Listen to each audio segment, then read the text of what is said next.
Amados, o livro que nós vamos meditar hoje está no Evangelho de João. Nós vamos ler alguns versículos do capítulo 14.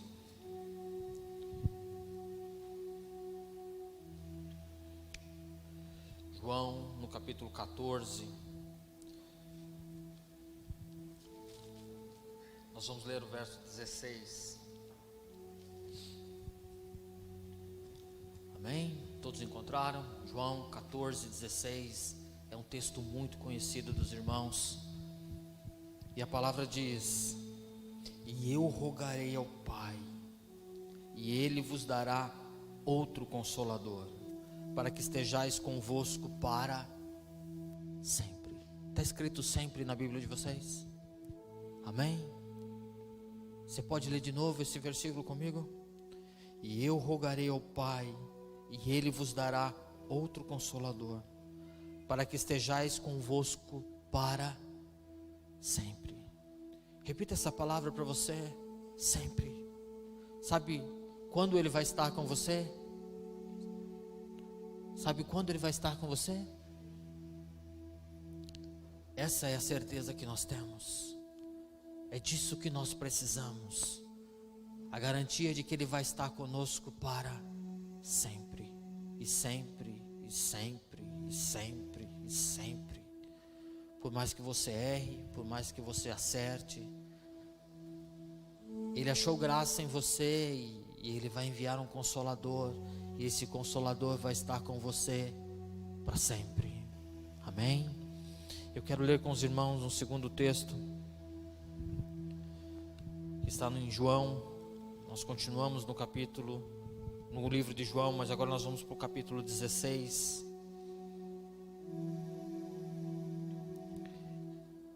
Nós vamos ler o verso 7 em diante. João 16, no verso 7, Jesus falando com seus discípulos diz: Todavia vos digo a verdade, convém que eu vá, porque se eu não for, o Consolador não virá para vós, mas se eu for, eu o enviarei. Amém? Jesus subiu aos céus para que o Consolador pudesse estar aqui conosco. Quero que você abra sua Bíblia ainda também no livro de Romanos. Prometo que nós vamos navegar pouco. Romanos 8.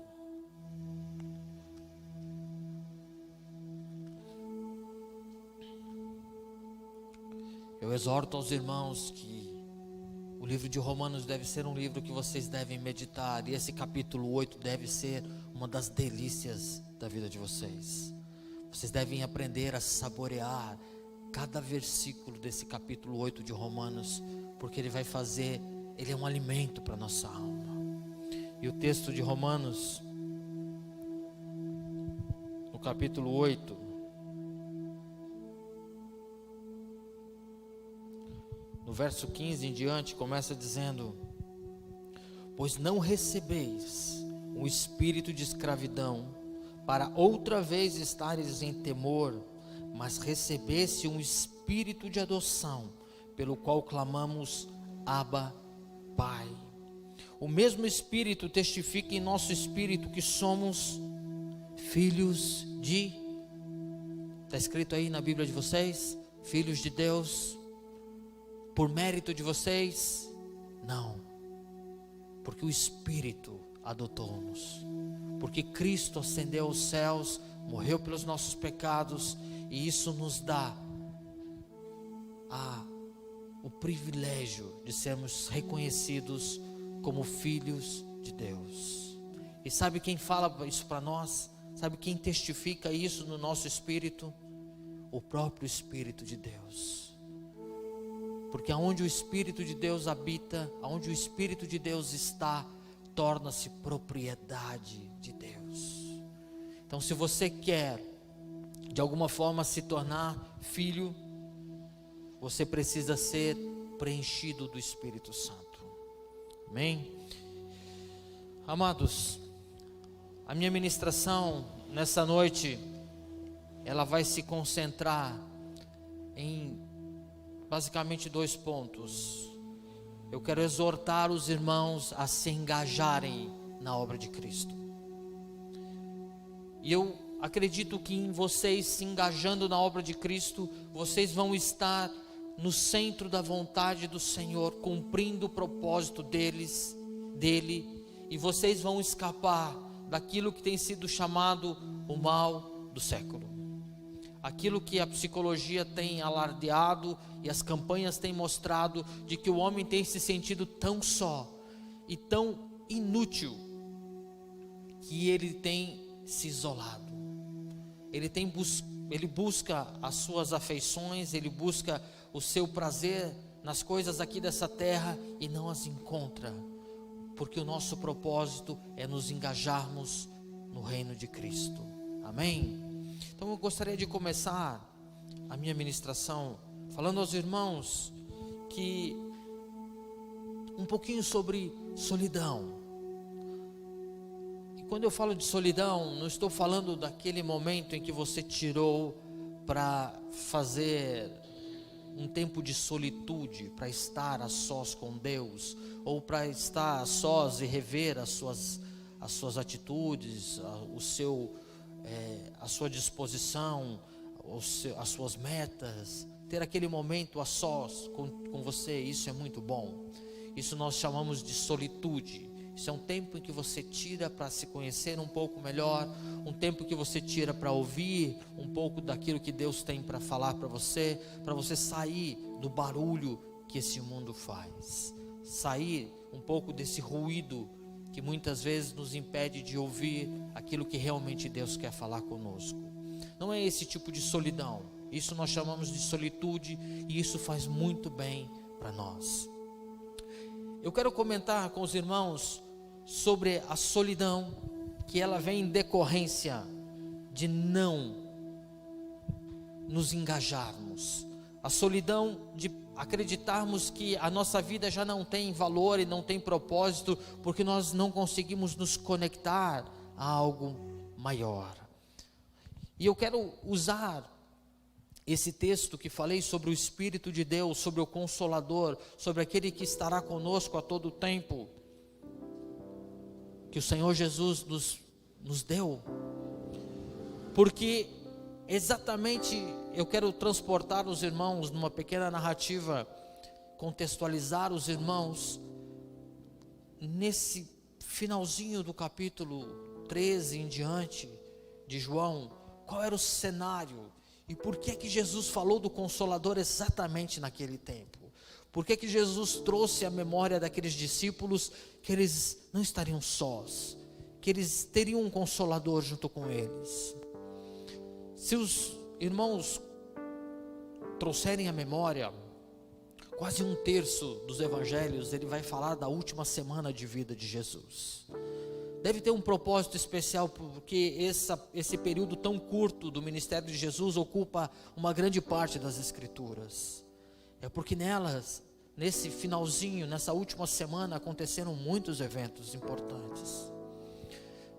Nós vemos que Jesus acaba de reunir os seus discípulos no cenáculo, com seu coração angustiado. Ele diz: um de vocês há de me trair. Um de vocês, aquele que mete a mão no bocado do pão que eu estou aqui, há de me trair. Sabe, nós vemos Jesus até umas narrativas antes, falando de milagres, falando do reino dos céus que virá, como há poder, né? Os discípulos estavam super empolgados, porque há uns capítulos anteriores, eles tinham recebido do Senhor a ordenança de irem anunciar o evangelho na frente dele, e eles voltaram todos rejubilantes, dizendo: Senhor, até os demônios nos tremem no seu nome, até os demônios nos obedecem.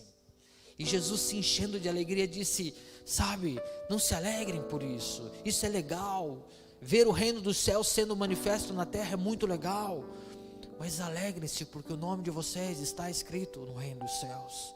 E lá espantar demônio é uma coisa muito pequenininha, talvez nem aconteça lá. E aí ele diz, sabe, eu vos dou o poder para pisar serpentes e escorpiões. Vocês vão fazer coisas grandes, obras ainda maiores vocês vão fazer, acreditem nisso. O Senhor estava ali num tempo antes, ministrando os seus discípulos, dizendo: olha, vocês têm uma causa, nós temos que anunciar o reino dos céus, nós temos que conclamar a essa terra que há algo melhor do que só isso aqui. Nós precisamos anunciar para esse povo que há algo sobrenatural, há algo que se vale a pena viver, é algo com que se vale a pena inclusive morrer.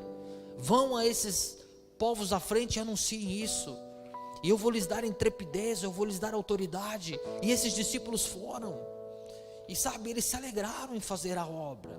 E inclusive quando eles contaram os resultados, a palavra diz que o coração do Senhor Jesus se encheu de alegria. Sabe, eu até vou ler com vocês, irmão, essa passagem, porque ela me agrada. Está lá no livro de Mateus. Vocês querem passear um pouquinho na Bíblia hoje, né? Eu estou vendo. Está lá no livro de Mateus, no capítulo 20. Não, vamos ler Lucas 10, melhor de Lucas 10. Lucas 10, 20.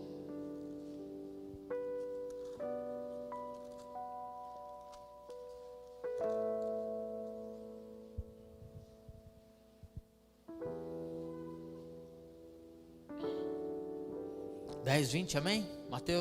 Lucas 10, 20. É um texto que deve encher o nosso coração de regozijo. Eu vou ler um pouquinho antes aqui. E voltando os 70, eu estou lendo do 17, tá? Voltando os 70 com alegria, dizendo: Senhor, pelo teu nome até os demônios nos submetem. E disse-lhe Jesus: eu vi Satanás como um raio cair do céu. Eu vos dei autoridade para pisar serpentes e escorpiões e toda a força do inimigo, e nada vos fará dano algum. Mas não vos alegrei, porque os espíritos vos submetem. Alegrai-vos antes, pois estarem os vossos nomes escritos nos céus.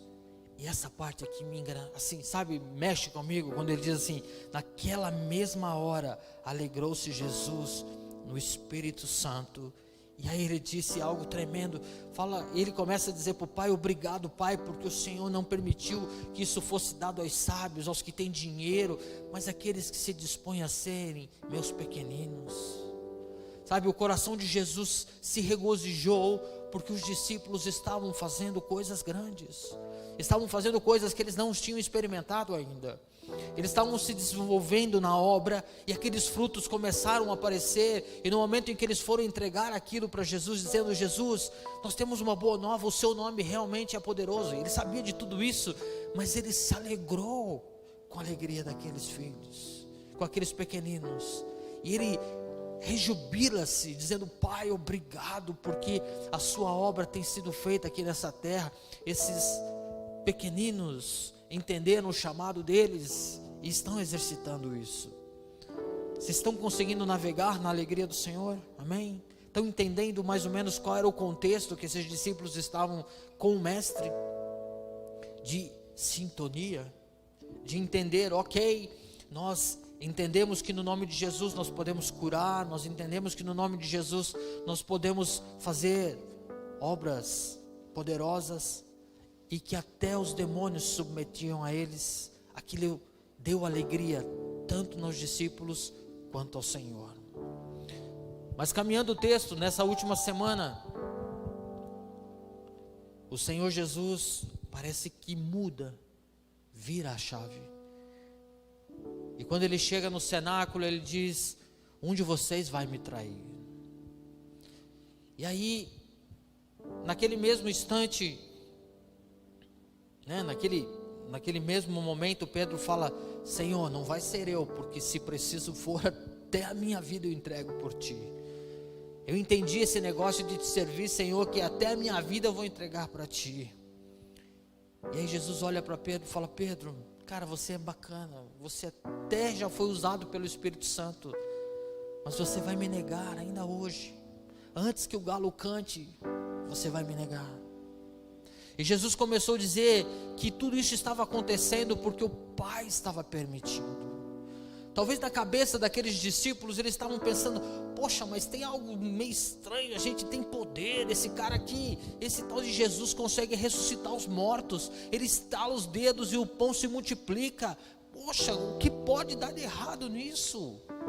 O que pode sair do controle de uma pessoa dessa magnitude? E agora ele muda o discurso. Até então o discurso é: vamos anunciar um novo reino, vamos mostrar para esse mundo que há alguma coisa de especial e tudo mais. E agora nessa última semana ele vem dizer que é preciso que ele morra. É preciso que tudo aquilo que nós construímos na cabeça dos discípulos ia desaparecer. Na cabeça dos discípulos, tudo aquilo que eles tinham anunciado antes não ia servir para nada, porque se o mestre não estivesse com eles, eles sabiam que eles não iam conseguir fazer nada. Então começou a cair bater um desespero neles. A palavra diz que o coração deles estava aflito. Se você olhar no primeiro versículo do capítulo 14, ele diz que o Senhor, olhando que o coração deles estava aflito, ele começou a falar sobre as coisas que viriam. Eu quero que você, se você conseguiu caminhar comigo nessa viagem, né? Nesse panorama de como estava a condição dos discípulos, talvez você entenda agora que esse último momento onde Pedro está fraquejando, é porque ele não conseguia conceber na mente dele alguém que tinha tanto poder e tanta autoridade, que ia ser morto, que ia ser entregue. Alguém que podia ressuscitar mortos, ia morrer. Sabe, na cabeça daqueles discípulos ficou uma coisa meio nebulosa. Ficou algo meio confuso, porque muitos daqueles discípulos, eles esperavam que o reino, que a promessa que foi feita a Israel, que Israel novamente seria um grande reino, que Israel novamente seria agora o sacerdócio de todas as nações, que as nações iriam até Israel para receber a instrução de Deus. Essa é a promessa que o Senhor tinha dado a Israel. E aqueles pescadores, que agora estavam vivendo o ápice da vida deles. Se vocês colocarem aí, tentarem contextualizar, lembra que há 3 anos atrás eles eram pescadores, tão somente pescadores, eram pessoas sem importância, eles eram apenas pescadores, coletores de impostos, provavelmente algum outro artesão, nada de relevante, até o momento em que Cristo encontrou eles, escolheu-lhes, destinou-lhes ao ministério, e eles começaram a andar com Jesus, o popstar daquele momento. A gente tem que lembrar que naquela época as cidades eram pequenas, e quando a gente fala que Jesus alimentou 5.000 homens, vocês podem ter certeza que isso correu toda aquela região, todo mundo já sabia. Inclusive a palavra fala que isso chegou ao ouvido do sumo sacerdote, eles começaram a se incomodar porque havia movimento. Aqueles discípulos começaram a experimentar um tempo diferente na vida deles. Eles começaram a anunciar o reino e as coisas começaram a acontecer, porque Jesus estava ali no meio deles. E Jesus fala para eles: bem, eu sei que vocês estão curtindo esse momento comigo, eu sei que vocês estão curtindo esse tempo em que você é novo convertido, em que você está vendo as manifestações de Deus, algo diferente acontecendo. Mas eu tenho que contar algo para vocês, discípulos. Eu tenho que morrer, eu tenho que ir embora, eu tenho que sair, eu tenho que deixar vocês para que venha um outro Consolador. Quando Jesus começa a dizer para aqueles discípulos: eu vou ter que ir embora, eu vou ter que morrer, o mundo deles ruiu, tudo aquilo que eles tinham vivido durante esses 3 anos e meio ruiu. Eles já tinham tudo, aquele propósito pelos quais eles achavam que estavam engajados, simplesmente estava desmoronando, Porque Jesus disse que precisava morrer, que precisava partir.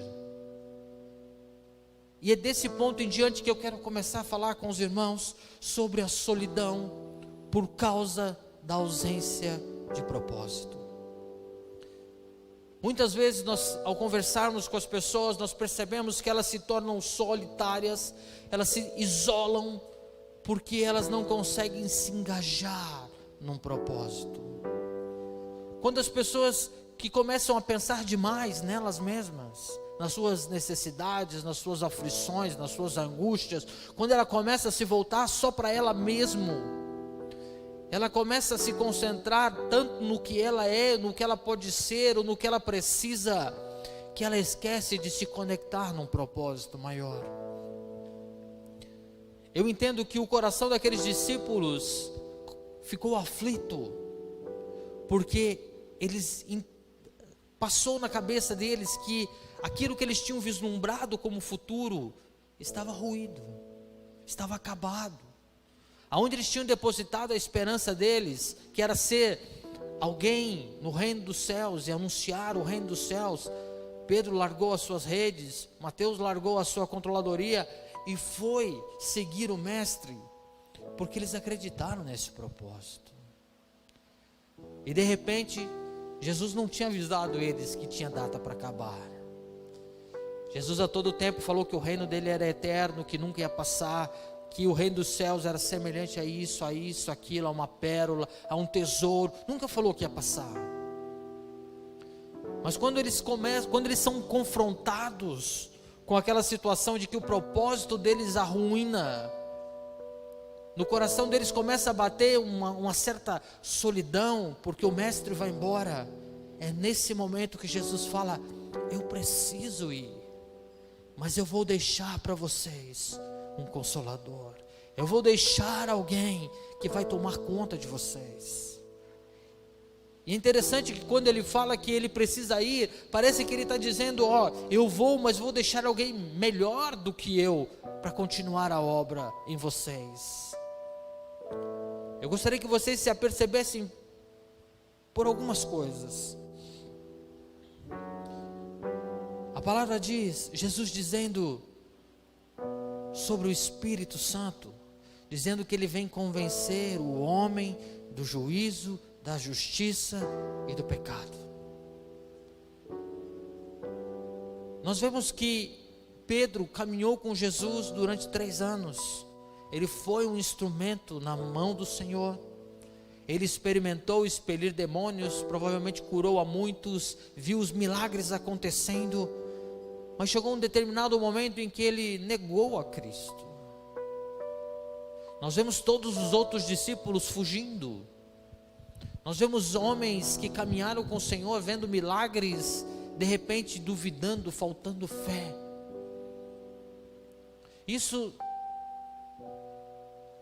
deveria chamar um pouco da nossa atenção.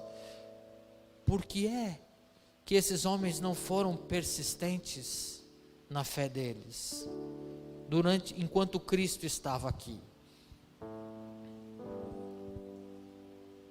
Eu quero que você guarde no seu coração que Cristo veio fazer a obra de redenção. Ninguém poderia pagar o preço pelo meu pecado e pelo seu pecado. Ninguém poderia chegar diante do Pai e dizer: está consumado. Ninguém, a não ser Jesus. Essa é a obra dele.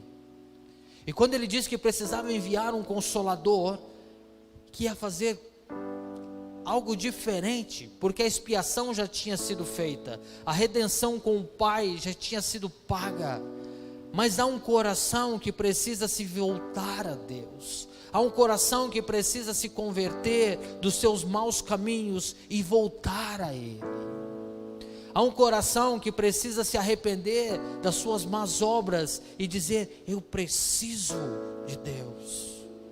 E se sabe quem faz essa obra? É o Espírito Santo, é o Consolador. Eu quero dizer para você que se você tem sentido no seu coração uma angústia de não pertencer a um corpo, de não pertencer a uma comunidade, de não fazer parte de algo que vai ser eterno, é porque você ainda não se permitiu ser convencido pelo Espírito Santo. Você precisa pedir: Espírito Santo de Deus, me engaja nessa obra. Porque eu quero dizer para você que o conhecimento de Cristo,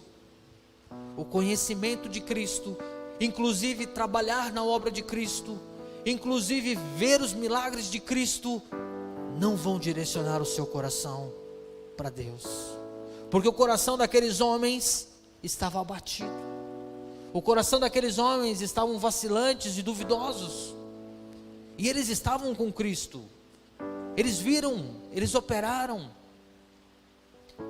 mas o Espírito Santo ainda não estava liberado. O Senhor não tinha subido aos céus, e o Espírito Santo ainda não estava disponível para todos os crentes. Quando o Senhor diz para eles: eu vou e eu preciso ir para que o Consolador venha.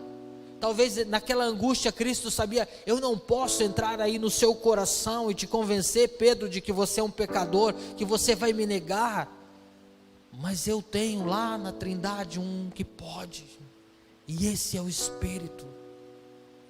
Por isso que nós precisamos, se queremos nos livrar, se queremos nos conectar a algo maior, e não nos sermos frustrados, nós precisamos ter a comunhão com o Espírito, porque a palavra diz que Ele vai estar conosco para sempre. É isso que deve arder no seu coração. Cristo não prometeu que estaria com os discípulos aqui na terra para sempre, mas Ele disse: eu vou ao Pai, e quando eu estiver lá, eu vou rogar, e Ele vai dar o Consolador, e Ele vai estar com vocês para sempre. E essa é a nossa promessa, e isso é o que faz nos conectar à obra, é isso que nos faz engajar. Podemos ter uma visão de futuro, uma perspectiva de que aquilo que nós fizermos nessa terra, ela vai ecoar na eternidade, porque ela não vai ser desfeita, porque aquele pelo qual nós temos feito as coisas do Pai, Ele vai estar aqui conosco para sempre, e sempre, e sempre. Você precisa guardar isso no seu coração, querido. Como comentei com os irmãos, quando nós conversamos com as pessoas sobre por que essa solidão, por que esse desapego pela vida, pela condição,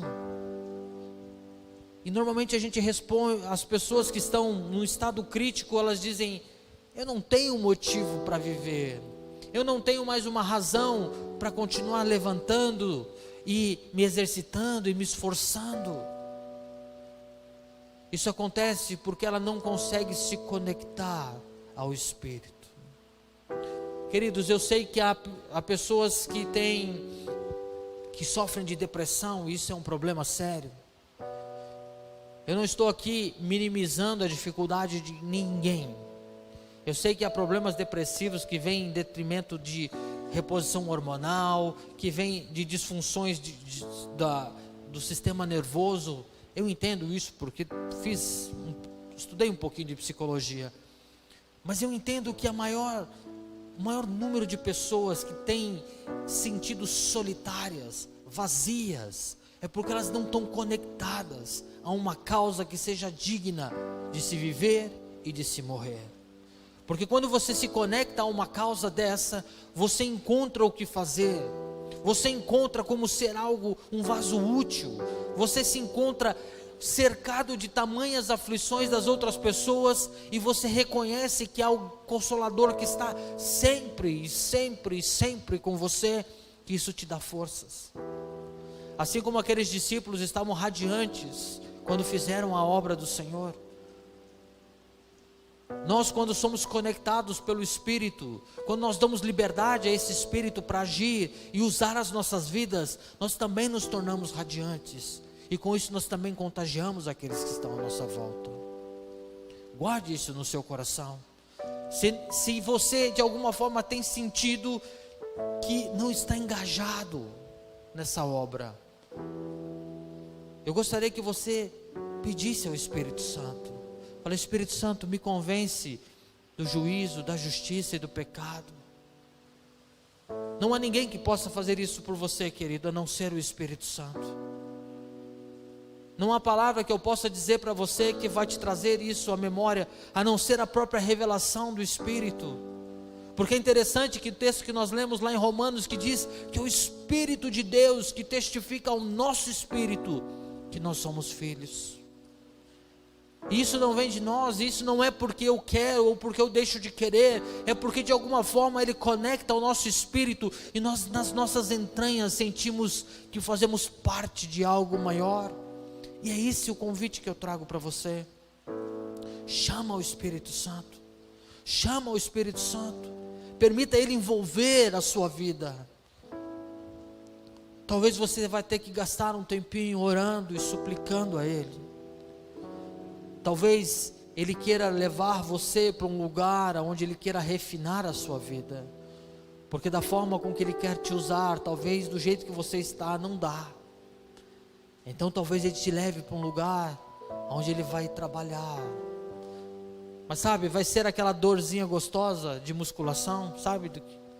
Sabe aquele aperto, sabe quando você termina de malhar? Não que eu faça isso frequentemente, mas você sente aquela dorzinha, e de repente você sente que está mudando alguma coisa no seu corpo. Eu acho que o Espírito Santo de Deus também vai trabalhar na sua vida de alguma forma. Talvez Ele esteja revelando para você algo na sua vida que Ele quer mudar, que Ele quer tirar, ou que Ele quer colocar, porque Ele precisa de você um pouco mais entroncadinho, um pouco mais musculoso, porque talvez aquilo que Ele quer te colocar para enfrentar seja um pouco mais forte do que o que você pode enfrentar agora. Mas é algo que vai ser aquela dorzinha gostosa. Por quê? Porque você vai estar conectado a um propósito maior. Quando aqueles discípulos foram expulsar os demônios e foram à frente do Senhor Jesus, provavelmente eles não foram aceitos em todos os lugares. A própria palavra fala, Jesus falando para eles, dizendo, vai ter cidades que vocês vão chegar e o pessoal não vai te recepcionar. Então sabe de uma coisa, você não faça nada, bata o pó daquela cidade e continua. Talvez o Espírito Santo de Deus esteja falando com você agora, chacoalha esse pó velho que está aí, levanta, vamos para a próxima. Sabe essa mesmice que você está vivendo, esse sentimento de fracasso que está começando a criar, já tem poeira em cima, chacoalha essa cidade, não serviu, vai para a próxima, porque não era lá que eu te queria, eu quero que você vá fazer algo em outro lugar. Vocês conseguem me entender, amados? Se você se conectar ao Espírito, você vai ter essa disposição de chacoalhar e ir para frente, mesmo doendo, mesmo não sendo bem recebido. Por quê? Porque a dor do nosso físico a gente suporta, mas a ausência do Espírito vai acolhendo, vai encruando a nossa alma, e nós vamos se encurvando, e começamos a nos sentir só e pesado, porque nós nos sentimos sem propósito. Por isso nós carecemos tanto do Espírito. Porque algo interessante também, quando nós experimentamos do Espírito, quando nós bebemos do Espírito, já não é qualquer coisa que nos basta. Quando você já experimentou que Ele pode te tocar, Ele pode ministrar o seu coração, Ele pode falar de verdade, sabe, que não é de brincadeirinha não, que Ele fala ao nosso coração, que quando a palavra diz que Ele testifica ao nosso espírito que nós somos salvos, há uma alegria, um contágio dentro de nós, que nos dá uma satisfação de continuarmos vivos. Por isso eu suplico aos irmãos, se rendam ao Espírito, se rendam, e quanto mais vocês se renderem, mais vocês vão ser desejosos dele. Por mais que doa, é igual na academia. Hoje você está levantando 5 quilos, doeu, daqui uns dias 5 quilos já não é mais nada, você quer 7, 8, 9. Exercita a sua comunhão com o Espírito, se disponha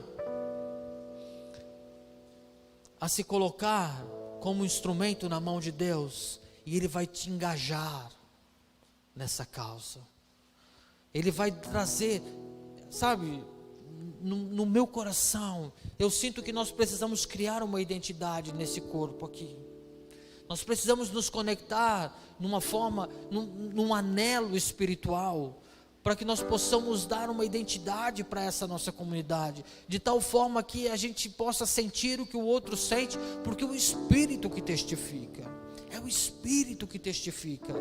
Mas nós precisamos estar conectados no mesmo Espírito, nós precisamos estar conectados na mesma visão. Então, permita ouvir a voz do Espírito Santo dizendo: ó, chacoalha o pó da terra aí e vamos para a próxima.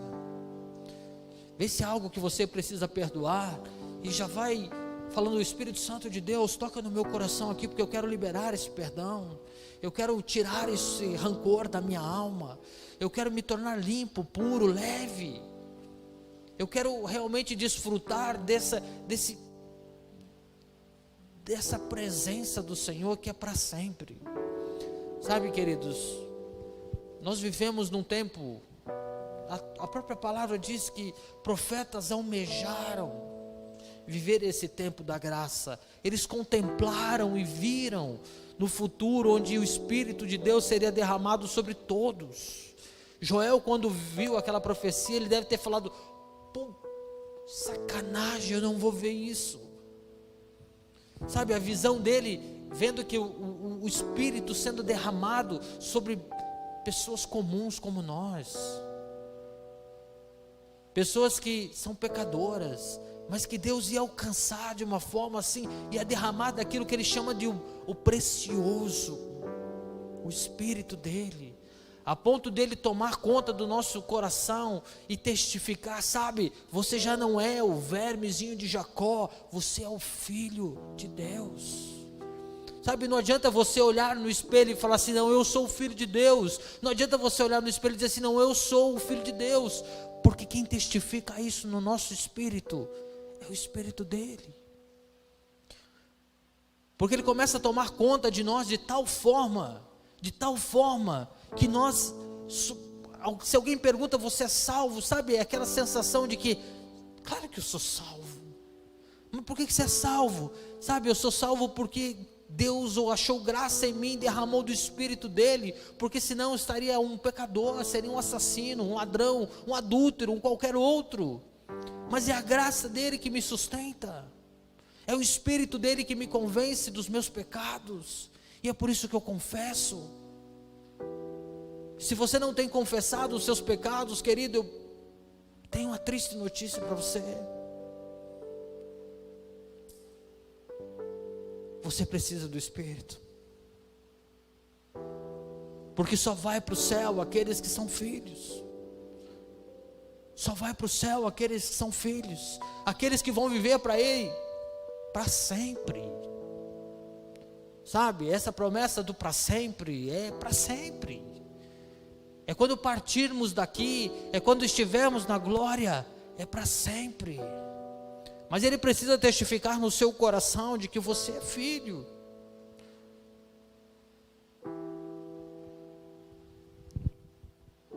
E eu não gostaria que você, assim como como os discípulos que experimentaram, trabalharam na obra, fizeram milagres, viram milagres, mas chegou um determinado momento que eles se sentiram tão sós e desconectados do propósito, que o Senhor teve que trazer eles. Falou: ó, eu vou, mas eu vou mandar o Consolador.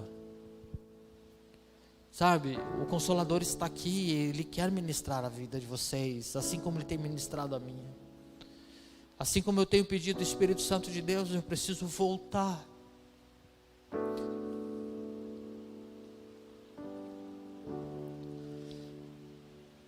Experimentar coisas mais profundas. Sabe, não há nada nessa terra que possa chamar mais a atenção do que a glória de Deus quando ela desce. A palavra diz que no templo de Salomão, quando a glória do Senhor encheu o templo, ninguém pôde ficar de pé.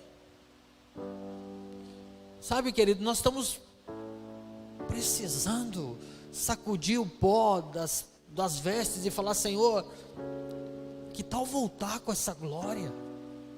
Que tal se manifestar de novo daquela forma em que nós caíamos aqui e ríamos e chorávamos e tínhamos visões e podíamos profetizar sem medo de ser a nossa carne? Sabe, isso eu estou na liberdade de poder falar, porque vejo que os irmãos já são maduros, já experimentaram, já sentiram um pouquinho daquilo que o Senhor faz. Sabe, mas é que parece que nós chegamos numa cidade agora que nós não fomos recebidos, então nós estamos todos ali acolhidos, falando: ó Senhor, tem misericórdia de mim, coitadinho de mim. E Ele está falando: ó, chacoalha esse pó e vai para a próxima. Não espera mais não. Está na hora de chacoalhar e dizer: Senhor, eu quero ver os demônios serem expelidos, eu quero ver as curas acontecerem de novo, porque Ele não mudou, queridos. Ele não mudou.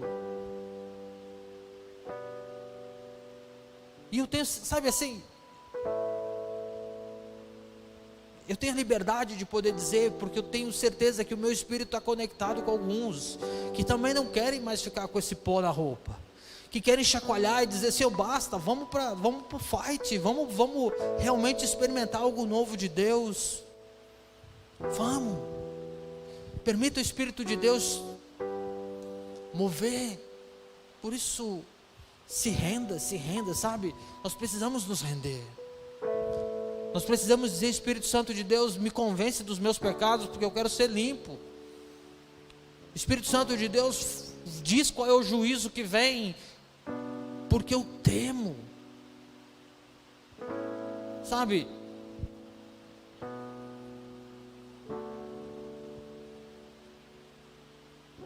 Espírito Santo de Deus, eu vou pedir para que os meninos do louvor possam subir aqui para nós concluirmos. Mas